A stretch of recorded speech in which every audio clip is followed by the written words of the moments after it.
Baik, kita mulai perkuliahannya. Sekarang kita akan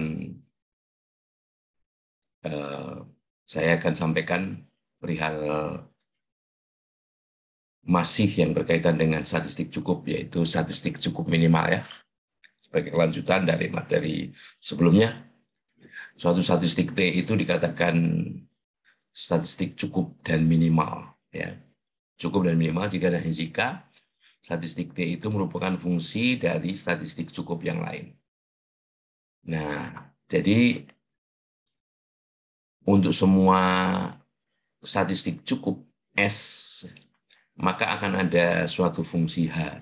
Sedemikian rupa sehingga S itu ya berubah menjadi T dengan fungsi H ini. Jadi T merupakan fungsi dari S. T merupakan fungsi dari S. Fungsinya yang digunakan H. Nah, jadi pendekatan cukup minimal ini sejalan dengan kriteria berikut. Jadi andaikan skrip K itu adalah gugus semua pasang data XY, semua pasang data XY ini, X data, Y data juga, ya. Di mana ada fungsi K yang argumennya adalah XY itu nilainya positif. Ya. Demikian rupa sehingga fungsi likelihood, ya, fungsi likelihood dari permasalahan yang kita punya itu, ini fungsi kepekatan peluang bersama, itu bisa dinyatakan sebagai perkalian antara fungsi kepekatan peluang bersama yang lain atau likelihood yang lain, yaitu Y. Jadi likelihood X bisa dinyatakan sebagai perkalian dari fungsi likelihood Y ya dengan sesuatu fungsi K ya, yang mana K itu argumennya dari data X dan Y ini yang menghubungkannya. Dan ini berlaku untuk semua parameter theta. Berlaku untuk semua parameter theta. Oke. Itu ya. Dari sana kita punya teorema yang kita tidak akan buktikan di sini. Kalau mau dibaca buktinya silakan ada di sini ya. Andaikan T itu merupakan statistik cukup, suatu statistik cukup untuk model statistik script P, ya. Dimana ini biasanya dituliskan begini, script P itu himpunan semua P theta, di mana theta ini, ya ini fungsi kepekatan peluang ya, di mana theta-nya ada dalam ruang parameter theta, ya, theta besar. Jika semua pasangan data ini berada dalam script K, statistik T ini memenuhi Tx sama dengan Ty, maka T-nya dikatakan sebagai statistik cukup yang minimal. Ya, cukup minimal. Jadi syaratnya ini. Sehingga harus memenuhi bahwa kalau fungsi itu diaplikasikan baik ke X dan Y, nilainya harus sama. Ya. Kita lihat teladan. Lihat teladan dari distribusi Bernoulli. Distribusi Bernoulli ya. Nah, untuk mudahnya kita ambil banyaknya data itu 3 saja. Jadi X1, X2, X3 ini data yang diambil dari distribusi Bernoulli. Ya. Kita tahu Bernoulli itu, tindakan Bernoulli, tindakan yang hanya menghasilkan 2 keluaran. Sebut saja namanya 1 dan 0. Nilainya itu 1 dan 0. Sehingga kalau kita lihat dalam kasus 38, balik ke kasus 38 ya. Ini kita gunakan TX ya, TX ini statistik ya, cukup ya, yaitu jumlah dari ke semua data X1 tambah X2 tambah X3. Jadi cukup ya. Nah, kemudian kalau kita gunakan statistik ini, maka partisinya itu memiliki 4 himpunan script K ini. Jadi kalau K itu merupakan jumlah, misalnya K-nya 0 gitu ya, K-nya 0, script X0, maka ini 000 gitu kan. Kemudian kalau 1 ya bisa 001, 010, bisa 100 ya. Dan yang kedua ya, Yang ketiga, kalau X2 ini, kalau K-nya 2, sorry. Script X2 maksud saya. Jadi bisa 110, bisa 101, bisa 011. Dan yang terakhir, yang keempat ini, ya, ini kan makanya 4, ya, 4. Itu 111 yang jumlahnya 3. Jadi kita namakan script X3. Gitu. Jadi script X0, 1, 2, 3. Jadi 4, ada 4. 4 partisi ruang contoh. Ya. Sekarang bagaimana kalau misalnya kita punya SX, ya. Statistik cukupnya S, bukan T, S. Nah, jadi kalau di sini didefinisikan bahwa ini ada apa namanya, kayak bagiannya di sini kita menggunakan notasi indeksnya bukan hanya 1 tapi ada 2 ya. Jadi ini adalah 0 yang pertama, ini adalah nilai di sini, 0 yang kedua itu adalah nilai yang X2 tambah X3. Jadi kalau 000 nilainya jadi script 00 gitu ya. Kemudian kalau misalnya 02 itu satu-satunya kemungkinan ya 011 ini. Kalau 01 satu-satunya kemungkinan bisa 010, 001. Kemudian 100, 12 atau 11 ya. Jadi di sini partisinya ada 6. Ada 6 partisi. Ya. Oke. Nah, partisi-partisi ini ya kalau kita lihat. Nah, kalau kita lihat partisi ini ada 6, sedang T hanya 4. Ya. TT itu hanya 4. Nah, sekarang kalau kita aplikasikan teorema 38 yang barusan kita bahas. Bagaimana dengan rasio likelihood-nya? Rasio likelihood-nya. Nah, untuk yang T, ya, ini ya kita punya formulanya karena ada 3 tadi kan dari Bernoulli ya.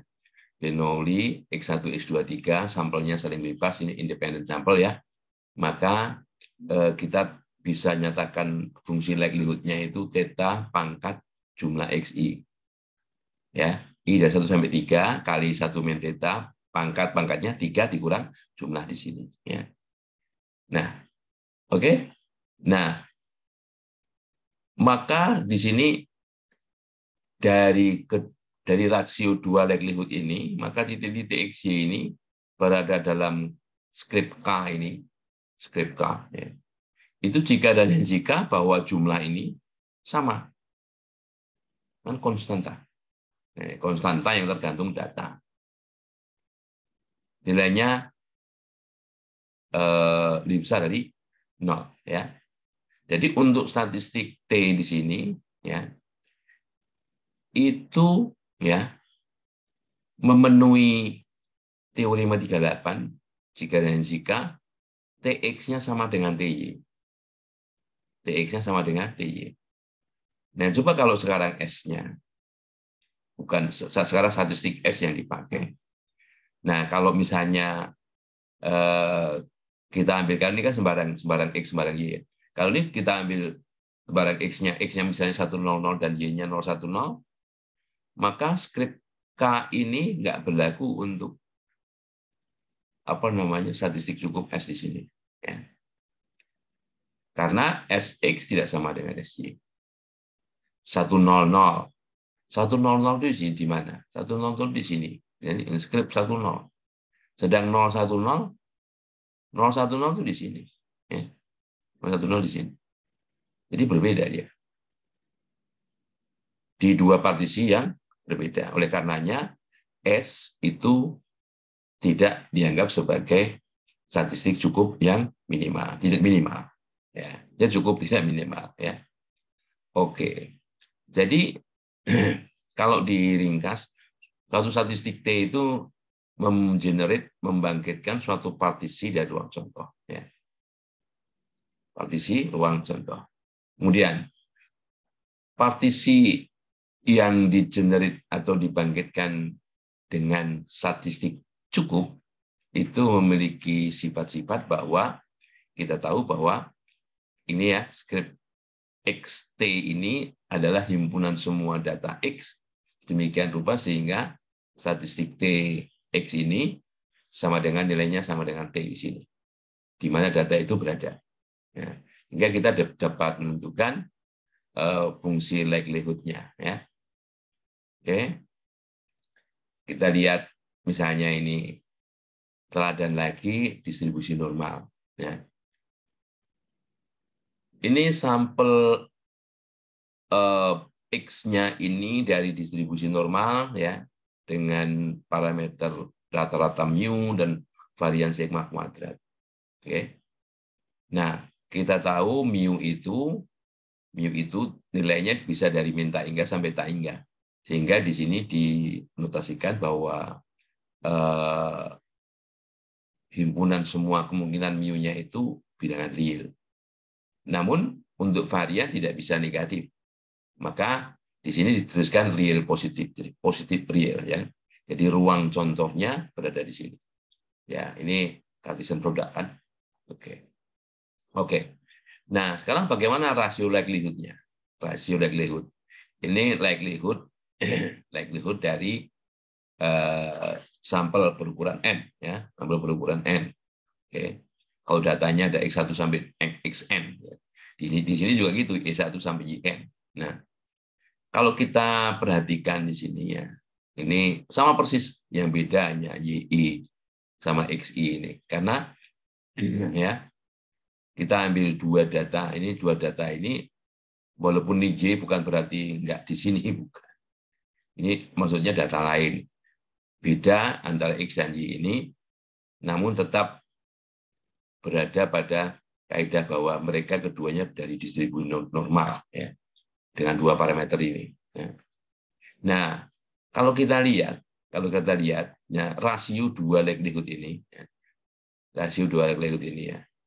Ini kalau bagian depan ini kan bisa saling dicoret ini kan, karena sama-sama nilainya ya, sama-sama nilainya, tidak tergantung data, sehingga hanya tergantung hasil bagi dua eksponen ini ya, dua eksponen ini. Nah, hasil bagi dua eksponen itu seperti ini. Nah, kalau mau dijabarkan ini menjadi baris kedua ini menjadi baris ketiga. Nah, supaya hasilnya itu konstan, pasti nilai dari argumen eksponen ini harus sama dengan 0. Harus sama dengan 0. Biar sama dengan 0, ini nggak mungkin sama dengan 0, karena sigma kuadrat itu positif. Yang bisa membuat sama dengan 0 adalah yang pertama, bahwa jumlah xi kuadrat ini sama dengan jumlah yi kuadrat. Ini yang utama. Ya. Jadi rasionya itu harus independen dari data kan, harus independen dari parameter. Ya, supaya independen dari parameter kan nggak tergantung dari itu ya, ini harus sama. Yang kedua, di sini juga harus sama. Ini yang sama kuadratnya ya. Sigma xi kuadrat sama dengan sigma yi kuadrat. Yang kedua, sigma xi sama dengan sigma yi. Nah, jadi kita katakan kalau misalnya jumlah xi, jumlah xi ini sebagai fungsi dari T1x ini, jumlah fungsi dari data, fungsi jumlah dari data ini. Kalau ini jumlah kuadrat dari data, ya. Ini merupakan statistik cukup minimal. Statistik cukup minimal, ya. Oke. Nah, kalau modifikasi dari ini misalnya, oke, statistik cukup minimal ini dibagi dengan n kecil, rata-rata. Sama, itu statistik cukup minimal juga. Atau modifikasi dari ini, dikurangi rata-ratanya, itu sampel varian. Jadi jumlah ini dikurangi jumlah ini kuadrat dibagi n, kemudian hasil semuanya dibagi n-1. Ya. Gak apa, itu juga statistik cukup ya, minimal. Nah ya, ini. Jadi bisa dinyatakan baik rata-rata sampel maupun varian sampel ini sebagai fungsi dari statistik cukup minimal. Ya fungsi satu-satu ya, korespondensi satu-satu. Nah dengan demikian pasangan X rata-rata, kalau ini nilai statistiknya, Kalau bacanya pakai huruf besar, ya, pakai huruf besar itu merupakan apa namanya pasangan dari statistik cukup minimal ya, distribusi normal, karena distribusi normal kan punya dua parameter yaitu mu dan sigma kuadrat. Ya. Oke, nah dalam hal distribusi Cauchy, ini Cauchy ya, fungsi sebaran, fungsi kepekatan peluang Cauchy itu begini. Jadi ada distribusi namanya Cauchy. Kita punya n sampel acak dari distribusi Cauchy. Cauchy itu ini hanya satu parameter ya, theta, di mana theta itu nilainya bisa min, bisa plus, ya, bisa min, bisa plus, ya. Di mana di sini kan kalau karena bisa min, bisa plus, ya theta berada dalam ruang parameter yaitu bilangan real, dan fungsinya bisa dituliskan seperti ini: 1 per pi kali 1 min 1 plus 1 per pi kali 1 plus x min theta dalam kurung kuadrat. Nah, rasio likelihood-nya dari kedua data, kalau kita punya dua data x dan y, ya, x dan y. Nah, karena ini seper, yang x jadi di bawah, yang y jadi di atas. Ya. Oke. Nah, jadinya seperti ini rasionya. Nah, kalau seperti ini kan jadi polinom ya. Polinom, ya, polinomial dari theta. Ya. Polinom dari theta. Ini bagian atas numerator, pembilang, ini penyebut atau denominator. Ya. Nah, derajat polinomnya tentunya 2 pangkat n, karena ini dikalikan sebanyak n kali. Sorry, bukan pangkat, 2n. Jadi kuadrat tergantung n-nya berapa. Jadi 2n. Dan yang di depannya pasti ada satunya. Pasti di depannya pasti ada satu. 1 plus kalau dijabarkan. Kalau dijabarkan ya. Kan ini kan 1 plus y kuadrat min 2 theta y plus theta kuadrat kali. Seperti itu. Nah, I-nya dari 1 sampai n. Kan banyak kali. Ya kan? Nah, jadi kedua rasio likelihood ini, atau rasio likelihood ini akan terbebas dari theta, ya. Itu syaratnya seperti apa? Ya, kalau polinomial pembilang dan polinomial penyebutnya ini sama nilainya. Nah, kalau sama nilainya, ini berarti akan ada, ya. This means that there two n zeros agree. Jadi ada sebanyak 2n, 0 polinomial, ya. Tentunya gitu ya. Nah, ini kalau kita lihat dari syarat itu 2n0 dari polinomial pembilang itu yaitu yj plus i, ya. J-nya dari 1 sampai n. Kalau dari penyebutnya xj plus i. J-nya dari 1 sampai n juga, ya. Ini I-nya bilangan imajiner ya. I-nya bilangan imajiner. Unit imajiner, ini imaginary unit ya, jadi bilangan imajiner. Nah, kalau kita sandingkan supaya dia sama, xj plus minus i, xj plus minus yj plus minus i, xj plus minus i, berarti antara yj dan xj ini harus sama konsekuensinya.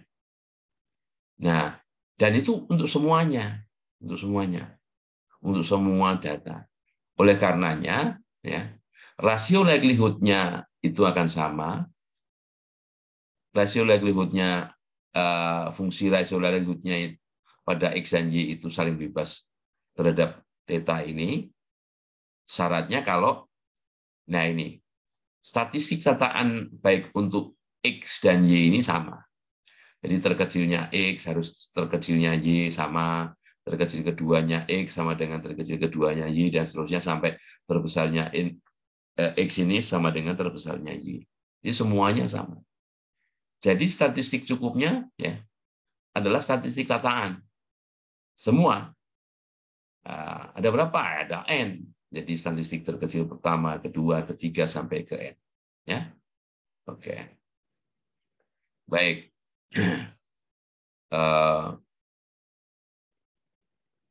Ini dengan modifikasi model nih ya.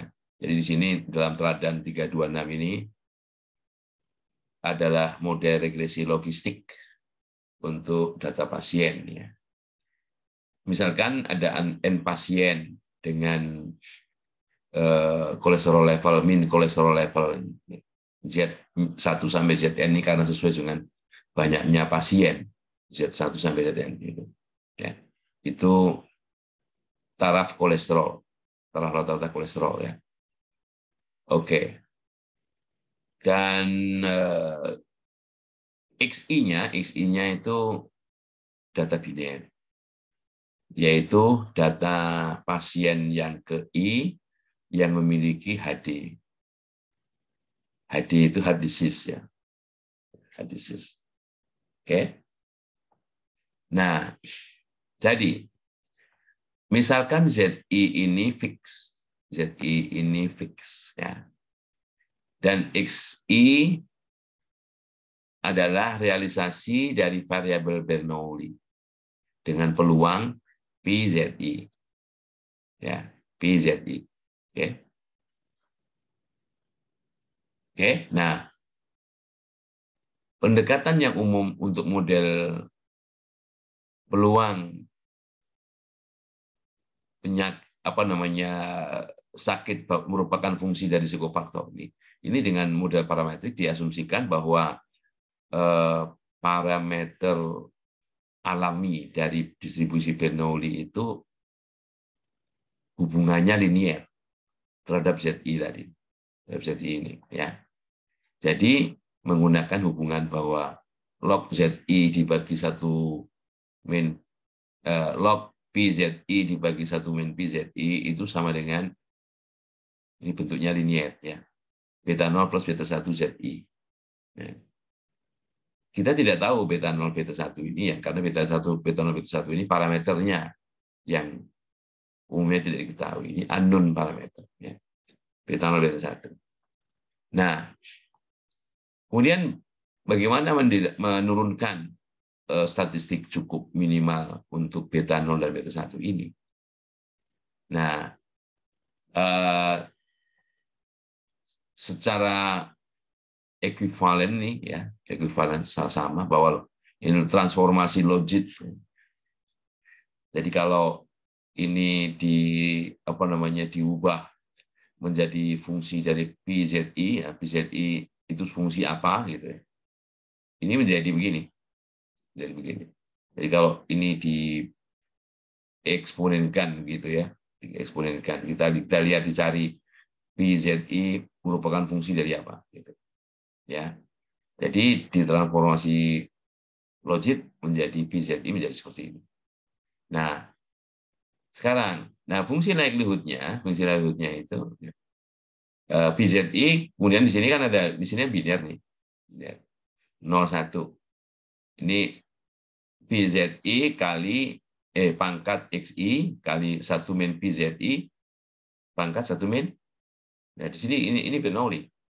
Bernoulli ada N Bernoulli yang saling bebas. Ya. Oke, jadi dicatat nanti tergolong apa dia 1 apa 0 kan begitu. Ya. Sehingga kalau PZI-nya adalah ini, maka hasil kali PZI pangkat XI kali 1 min PZI pangkat 1 min XI I dari 1 sampai N menjadi begini ekspresinya. Ya. Jadi jumlah dari ini. Jadi ini dikalikan terus ya. Dikalikan. Oke. Nah, jadi jumlah dari I1 sampai N yang di atas ini ya.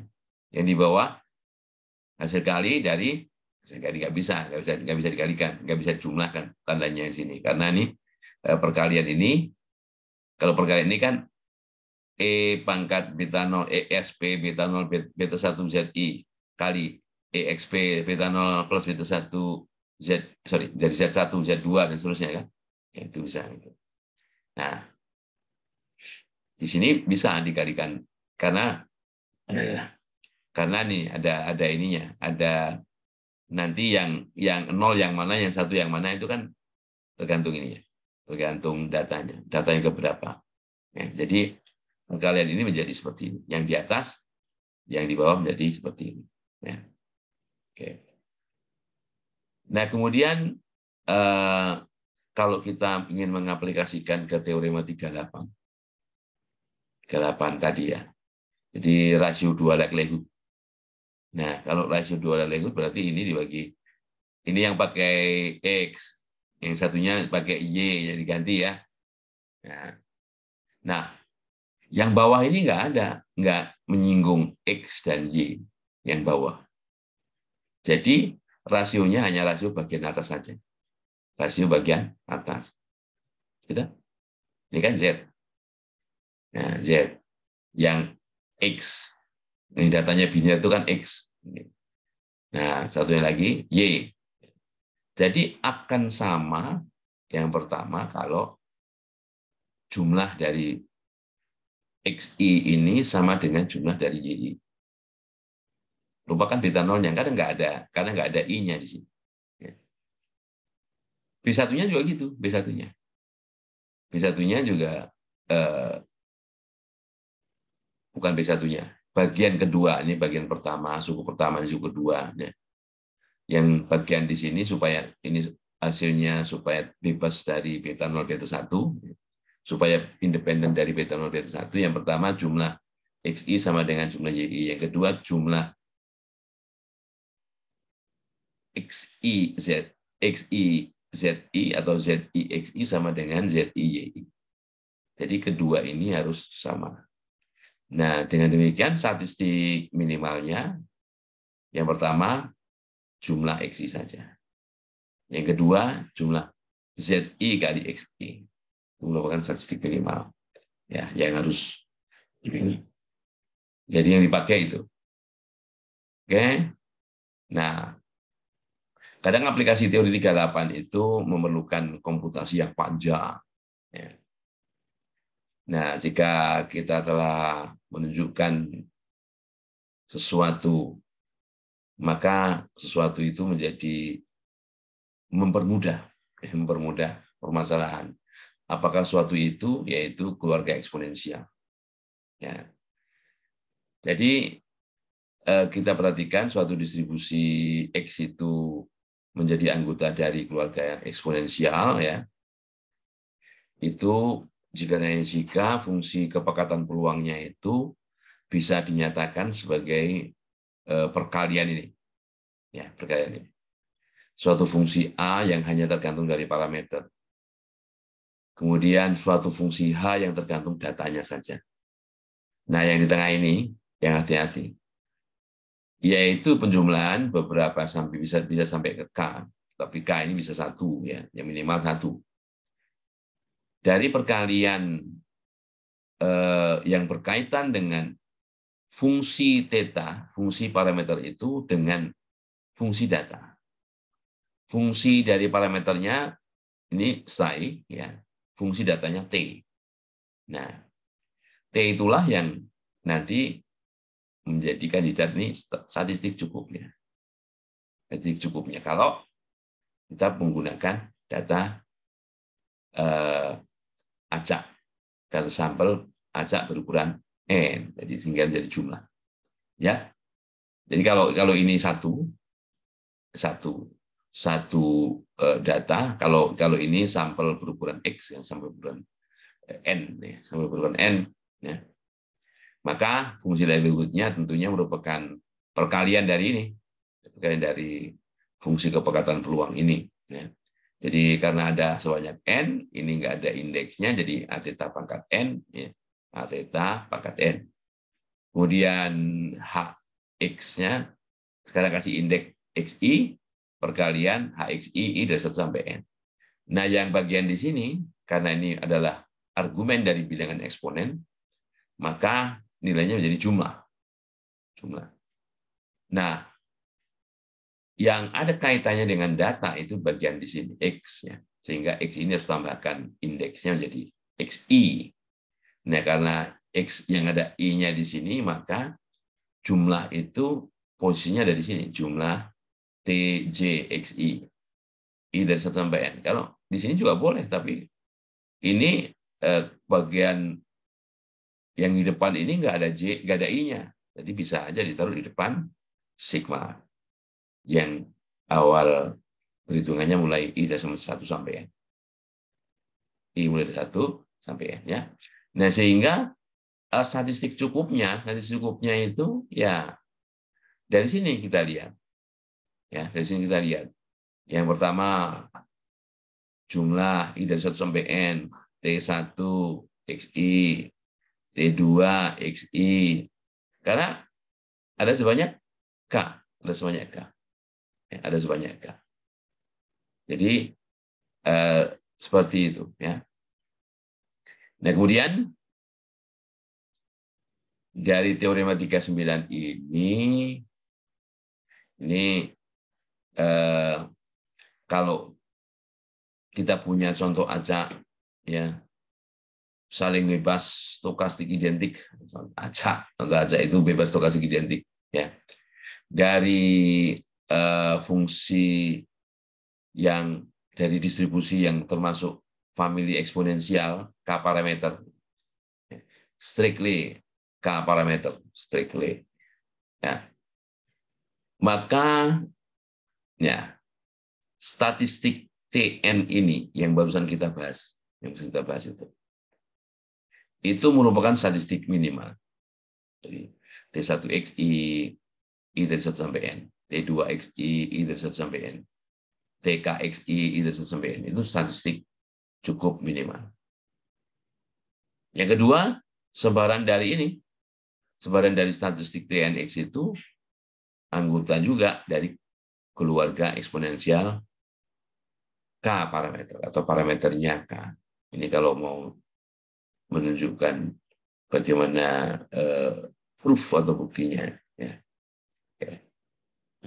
Oke. Nah, ini korole. Korole itu bagian dari teori tadi ya. Sudah ditunjukkan. Jadi kalau tadi teoremnya, ini korolenya, misalnya sampel X-nya itu dari strictly K parameter exponential family dengan fungsi kepekatan peluang ini, maka statistik T1X, T2, sampai TKX itu merupakan statistik cukup dan minimal. Dan sebaran dari T, anggota dari keluarga eksponensial K parameter. Ya. Oke. Ini contohnya kalau 2 sampel, ya. Ingat 2 sampel ya. Jadi di sini Z itu sebanyak N1 plus N2 sampel. N1 itu dari X, N2 dari Y. Jadi kalau kita tulis X1 sampai XN1, kemudian Y1 sampai YN2. Keseluruhan ada N atau N1 plus N2. Nah, itu merupakan contoh atau pubah acak yang saling bebas. Ya. XI, di mana XI itu X1 sampai XNI itu distribusi normal dengan rata-rata mu1 dan variannya sigma kuadrat. Sedang YJ itu dari distribusi normal, tapi mu-nya mu2 bukan mu1. Mu-nya J. Mu-nya Y, sorry. Variannya sama. Sehingga model statistiknya kita bisa tuliskan di sini distribusinya ya. Distribusinya itu normal dengan parameter mu1 sigma kuadrat. Ini berlaku untuk atau sebanyak N1 sampel. Sedang yang N2 sampel lainnya dari distribusi normal dengan parameter mu2 dan varian sigma kuadrat. Kita tahu baik kedua mu1 maupun mu2 itu dari distribusi dari ruang contoh yang nilainya bisa dari minta hingga sampai peserta hingga atau bilangan di ini. Dan yang variannya positif ya. Oke. Nah, oleh karenanya kita bisa katakan itu membentuk ya, keluarga eksponensial 3 parameter. 3 parameter. 1, mu1, 2, mu2, 3, sigma kuadrat. Ya. Oke.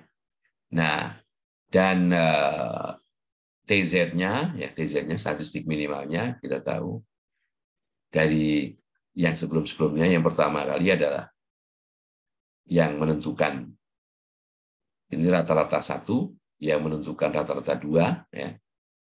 Kan beda. Jadi XI dari 1 sampai N1. Yang rata-rata mu2-nya J1 sampai N2, ya, YJ. Sedangkan variannya kan sama.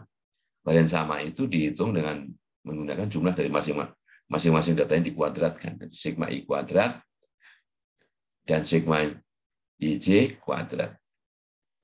Oke. Nah, kalau masing-masing kita lihat yang N1 yang pertama itu ya menjadi parameter fungsi eksponensial, keluarga eksponensial, distribusi keluarga eksponensial 2 parameter. Ya, karena nggak ada Y-nya. Di sini nggak ada X-nya. Ya, nggak ada X-nya. Ditentukan oleh mu1 dan sigma kuadrat. Di sini mu2 dan sigma kuadrat. Oke. Oke, mungkin itu yang bisa saya sampaikan yang berkaitan dengan statistik cukup minimal. Ke depan, ini latihannya tolong dikerjakan biar paham yang berkaitan dengan statistik cukup dan statistik cukup minimal. Ke depan kita akan bahas masalah estimasi. Ya. Oke.